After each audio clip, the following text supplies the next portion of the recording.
Okay. Got it. So that's the one we're going to right now. And of course, that film is It Ends With Us, which is a romantic drama directed and starring Justin Baldini, Baldoni. Baldoni, thank you.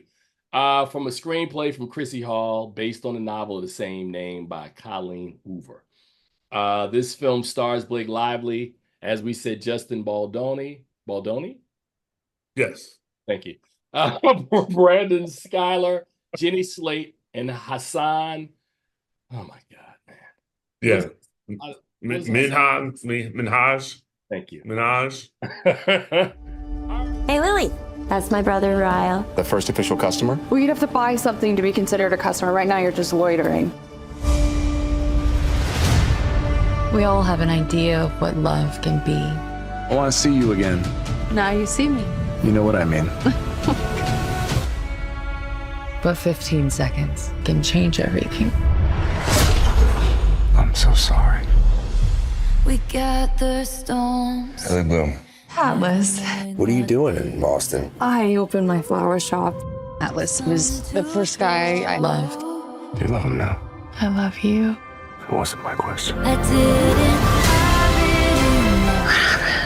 didn't You tripped. None of this is your fault. If one day you had a daughter and the person she loved hurt her, what would you say to her? get how my tears ricochet.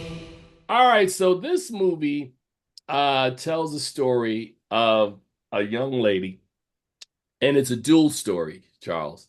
In the present, she is sort of in town for her father's funeral, and we'll discover later on that she really doesn't have strong, passionate feelings for her father, which the movie goes into much later on. And then after this funeral, where she's asked by her mother to give a list of like 5 things that she can say positive about her father, and as she burst out the church without having any, she meets a mysterious, no, he's not mysterious, but she meets this young man who initially, the first time we see him in a ball of rage. And instead of that being the tip off, Charles, we get the good girls like bad boys sort of piece.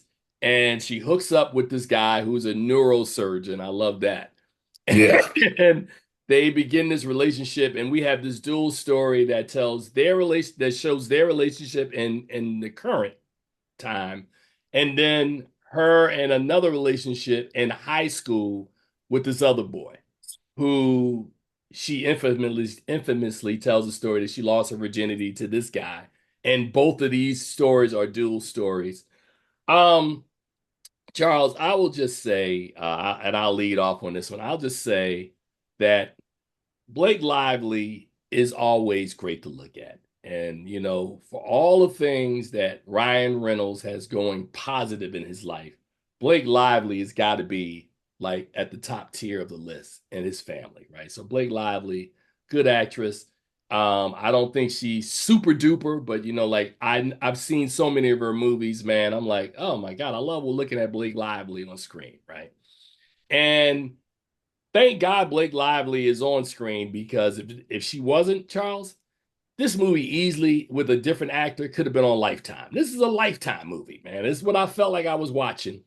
And or another one of those Nicholas Sparks movies, right? Like the little romantic thing. I mean, that not a knock, because I'm sure that there are people who really like these movies, but we're not really breaking ground here. It's a story about generational trauma, generational curse, and it says it all in the title, which was funny because when she says the title in the film, I'm like, word. it all ends with us. I'm sure it does, because that's the title of the film. But I thought that the performances here and the direction, as well as the star, I just thought that there were moments in this film of what we would deem, to use the phrase, common sense, that were not so common in this movie. And I loved how the film gives us a couple of scenarios and then comes back a little later on. Because in my head, when I was watching it, I was like, if the movie is smart, it will do these things. And the movie did those things. But having said that, man, my takeaway when I watched the film was like, okay, I mean, I get and love and salute that the heroine was able to accomplish her goal, but it just seemed like it just took so long to get there. So, Charles, what did you think? I mean, really, Charles, what did you think about this movie, man? All right. It Ends With Us is Divorce in the Black done better. And that's just the whole thing. With a competent script and good, very good acting, this is really the same story, just done better. Right. The funny thing is, you said it takes a long time to get here. This movie is 13 minutes shorter than Divorce in the Black was. So I mean, they get there even in a better format. So I'm just saying it's pretty much the same story, and I just like it better. Blake Lively, again, she's wonderful to look at, and I agree with you. This is her third movie, because she was also in with Ryan Reynolds in Deadpool and If. So this is her third movie of the year, and I think she's good to look at, and she does well in this film. And so I actually like the film. It's based on a super popular novel by Colleen Hoover, and so this is one of those films. It could have opened cold and done well, but I think the buzz that it's getting from the reviewers is pretty positive. So it's one of those films that I think you can enjoy it. It's enjoyable. And when you get there at the end, you're like, okay, I see where it ends with them. Yeah, cool.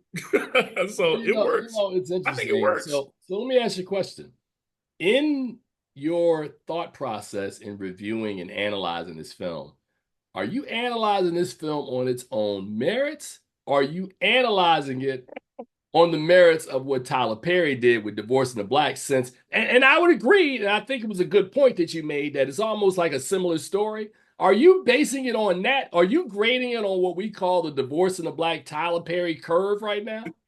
No, I mean, I could. I think I use that for the purposes of the show, to be entertaining. I did judge the movie on its own merits, and then after I got finished with it, I'm like, hey, wait a minute. It's the same story. So, I mean, I really honestly think that it's a very good story. Blake Lively is a very good actress, and I appreciate all those qualities that went into this film. A competent script. It did the things, like you said, you expected it to do, and it made sense. And so I use Divorce in the Black as a comparison and contrast, but it stands on its own merits. It's a really good film. All right, so I'm going to give it, using my new letterbox rating system, I'm going to give it 3 out of 5 with no like. I mean, I like Blake Lively, but I didn't like it enough to put a like on this movie. It's a 3 out of 5, man, for me. All right. Well, I gave it a C plus B minus in that range. I really couldn't figure out which way I was going with it. I mean, in the comparison scale, it's a B minus. But as its own film, it's really just a C plus. Yeah, and that's what I was thinking the same way. All right.